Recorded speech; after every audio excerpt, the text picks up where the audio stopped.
From KVUE News in Austin, you're watching Texas This Week with Ashley Goudeau. Good Sunday morning. We've got a lot to talk about. Early voting in the May 7th election starts tomorrow. Former State Senator Wendy Davis is fighting the state for abortion rights, and we are getting an idea of just how much Governor Greg Abbott's border inspections cost the economy. Let's get to the three things you need to know in Texas politics. Governor Greg Abbott's directive for DPS troopers to stop and inspect commercial trucks crossing into the United States at the Texas-Mexico border has ended, but the effects to the economy could be felt for some time. Truckers were left waiting at the border for hours, some running out of gas as their products, including produce, just sat there rotting. The Perryman Group, a Texas-based economic research and analysis firm, estimates the slowdown cost the country $8.9 billion in GDP. For each day trucks sat at the border, the daily loss to the gross domestic product was $470.3 million. The stops, which were intended to stop drug smuggling and human trafficking, instead only turned up vehicle violations, such as underinflated tires and oil leaks. The Texas Tribune reports 0 drugs, weapons, or contraband was found. Former Texas Senator Wendy Davis has filed a federal lawsuit challenging Texas's near-total ban on abortion. Senate Bill 8 bans doctors from performing abortions once fetal cardiac activity is detected. That's typically at 6 weeks gestation before many women even know they're pregnant. Violating the law isn't a criminal offense. Instead, almost anyone can sue someone who, quote, aids and abets a woman in getting an abortion and be awarded $10,000. Davis's lawsuit claims abortion funds, groups that financially help women gain access to abortions, are being harassed unconstitutionally. Other plaintiffs in the suit say they stopped giving to these funds after a Texas lawmaker sent cease and desist letters to the funds, citing Senate Bill 8 and an older Texas law. The goal of the lawsuit is to declare both laws unconstitutional. Texas is trying to stop the Biden administration from ending Title 42. The policy allows federal immigration officials to turn migrants away at the border because of the COVID-19 pandemic. The order was enacted in March 2020 at the beginning of the pandemic and is set to expire on May 23rd. Texas Attorney General Ken Paxton filed a lawsuit Friday aimed at keeping the policy in place.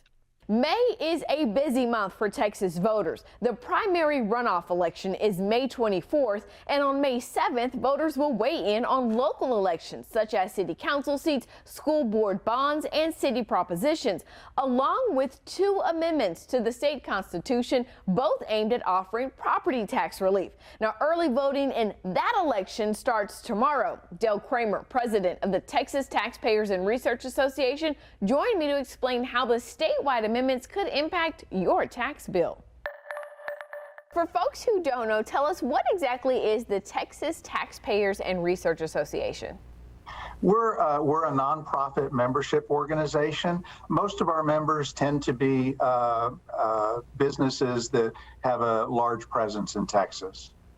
And you all talk all things taxes, especially when it comes to what's in the best interest of taxpayers, right?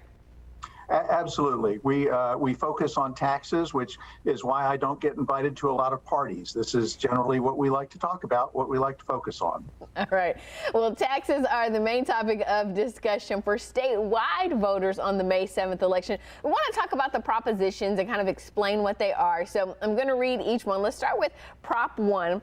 It's the constitutional amendment authorizing the legislature to provide for the reduction of the amount of a limitation on the total amount of ad valorem taxes that may be imposed for general, elementary, and secondary public school purposes on the residence homestead of a person who is elderly or disabled, to reflect any statutory reduction from the preceding tax year in the maximum compressed rate of the maintenance and operation taxes imposed for those purposes on the homestead. What a mouthful. Also, a lot for folks to digest. So make it easy for us, Dale. What is Prop 1 about? It is clear as mud, unfortunately, very technical language. But in effect, Ashley, in Texas, once you turn 65, your school taxes are capped at whatever you paid in that year. So folks who are over 65 or who are disabled, their school taxes are capped. But what happened in 2019, the legislature passed an initiative that's starting to push school tax rates down. But a lot of those folks are capped at higher tax rates that were in effect years ago. But what this does, what this amendment does basically is it extends tax relief to those folks who are capped by letting their tax bills drift down as school tax rates come down. Let's talk about Prop 2. This one is a little easier to understand and digest. It's the constitutional amendment increasing the amount of the residence homestead exemption for ad valorem taxation for public school purposes from $25,000 to $40,000. Talk to us about what this would do.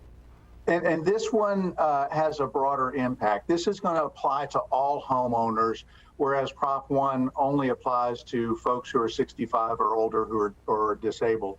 But what Prop 2 does is it increases the current homestead exemption. Right now, if your home is valued at $400,000, the homestead exemption exempts $25,000 of that. So you're only taxed on a value of $375,000. The legislature wants to raise that to $40,000, so it's increasing the amount of the exemption. It's going to save homeowners money. The average homeowner, if this passes, is going to see their tax bill be about $180 less this coming October than what it will be if this does not pass. So basically, the second proposition is property tax relief for all homeowners. And so, but when we look at it, some would say, but is this going to be at the cost of schools? We know that in Texas, we largely fund our public schools through our property taxes. So how is this going to impact the school districts? That's an excellent question. If this passes, it is not going to harm schools in any way. Schools are basically guaranteed a certain dollar amount of funding per student in our school finance formulas. And should these propositions pass, the state will make that money up through the formulas. It's not going to result in any loss of revenue to our schools. Now, that sounds good on the front end, right, Dale? When we talk about, though, that the state is going to make up that money, where's the state going to get that money from? Well, right now, the state has a $12 billion surplus, which is about 10%. So it's a sizable surplus. But within the grand scheme of the budget, truth of the matter is these propositions don't cost a whole lot of money. So there is no problem in continuing funding for these into perpetuity. Dale, this is all happening as lawmakers are trying to find ways to offer Texans property tax relief. Let's talk about that a bit. How big is the property tax burden for Texas homeowners? Well, Texas property tax rates are among the highest in the nation.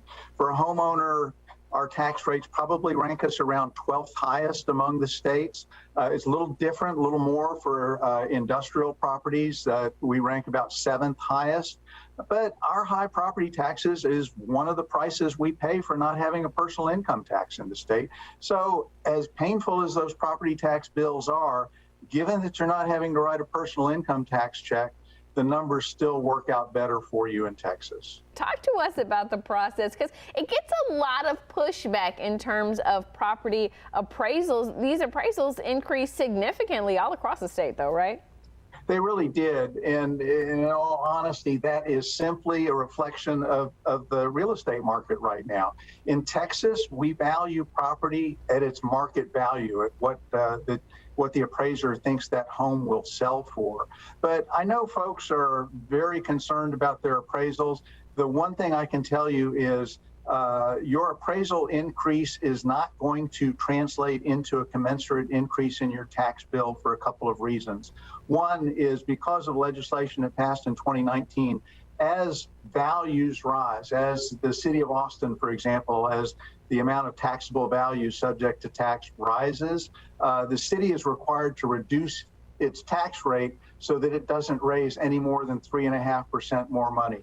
So if you're looking at like a 30% increase in the tax base, that means your tax rate's probably going to have to drop about 25, 27%. That's going to save homeowners a lot and businesses as well. Plus, homeowners have additional protections in that any value increase in excess of 10% is exempt. So the most your taxable appraisal can go up is 10%. So the third thing that will help you is if those two ballot propositions pass, if that homestead exemption increases, that's going to save taxpayers money as well. So I know everyone's freaking out about their appraisals right now, but I can assure you we're not going to see that kind of increase in tax bills. The truth of the matter is the appraisal doesn't really determine your tax bill. Right now, everybody's tax bill is zero. Those tax bills don't finalize until cities and counties and the school district adopt their tax rates later this summer.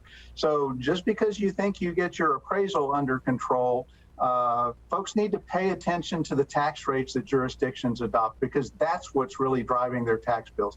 If local districts didn't want more money to spend, our tax bills wouldn't increase regardless of what our appraisals are. Just a few reminders about the May 7th election. Early voting starts tomorrow, Monday, April 25th. The last day for the county clerk to receive your application for a mail-in ballot is Tuesday, April 26th. Early voting ends on May 3rd, and Election Day is Saturday, May 7th. You can find these dates plus information on where to vote and what's on your local ballot in our voter guide. You'll find it at KVUE.com/votetexas. That's Texas This Week.